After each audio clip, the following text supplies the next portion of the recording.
哲也です。今日はね、トランプ大統領の日米同盟不均等発言について考えてみたいと思います。先日ですね、大阪 G20 の直前にですね、トランプ大統領が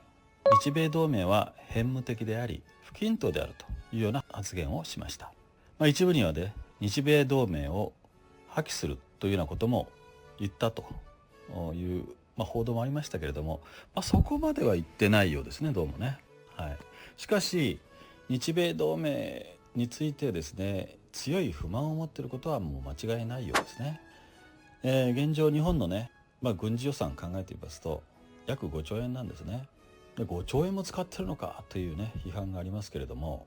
軍事的なね均衡が破れると平和が維持できなくなるというのは、これはもう世界の常識なんですよね。では日本の周辺諸国どうなっているか見てみましょうか。まず中国の軍事予算、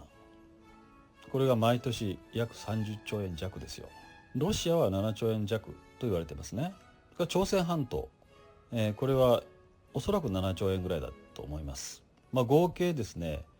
40兆円を超える軍事予算を持つ国々に囲まれてるんですよ。そしてしかもね、全て原爆を持ってるわけですよね。日本5兆円原爆なしですよ。このような軍事的不均衡がね、どのようなことを招くのか、これは世界の歴史をね見れば分かりますよね。ポーランド、クウェート、ウクライナ、それから中国の中でもウイグル、チベットとかね、いろんなとこを考えてみてください。決して戦争を望んでいない国もですね、簡単に何らかの理由をつけて侵略されるってことはもう往々にしてあることなんですよね。今だから極東の軍事バランスはめちゃくちゃ崩れてるわけですよ。私は平和というのは平和平和で唱えてたら平和が実現するなんて全く思っていません。平和というのは軍事バランスによって生み出されていると僕は考えています。で、日本はどうすべきかというと、多くの軍事予算を持つ国と組んで、その先ほど言ったね40兆円を超える軍事予算を持つ国々、と対抗しなきゃいけないわけですよね。でそこを考えますとね、アメリカと組むしかないわけです。アメリカっていうのはだいたい70兆円軍事予算を持ってます。日米合わせて75兆円対40兆円強の今均衡で日本がかろうじて、侵略されずに済んでいる、平和が維持できていると、こういうふうに考えるべきではないかと思いますね。もちろん軍事予算だけじゃありません。いろんな技術的なものとかね、他にもいろいろ考えなきゃいけないことはあるんですけど、単純に言えばね、軍事バランスは一応今取れてるわけですよ。でアメリカ不満なのは、アメリカは70兆円も予算を費やして、日本がもし攻撃されたらアメリカ人がね血を流して守ると。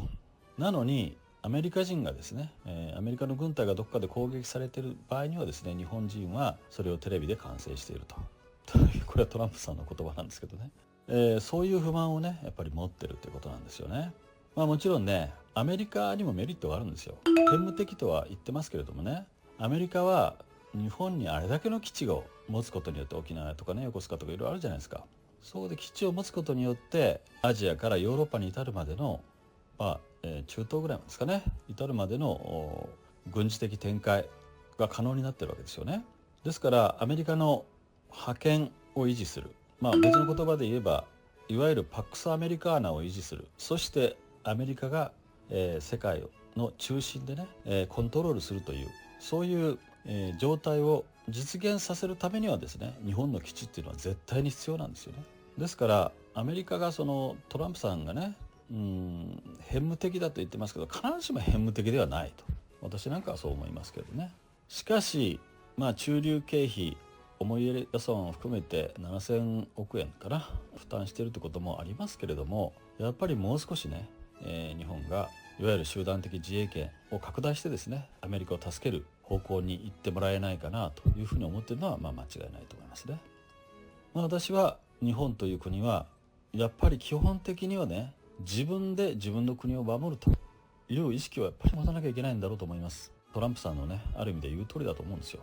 自分の国は自分で守ると。しかしそれがうまくいかない、それでは十分ではないという場合にはアメリカの力を借りる。アメリカも自分の国は自分で守る。しかし自分の国が攻撃されている時には日本は同盟国として応分の対応をしてくれる、そういうことを望んでるんだと思いますね。トランプさんのこの発言でね、日本人ちょっとね、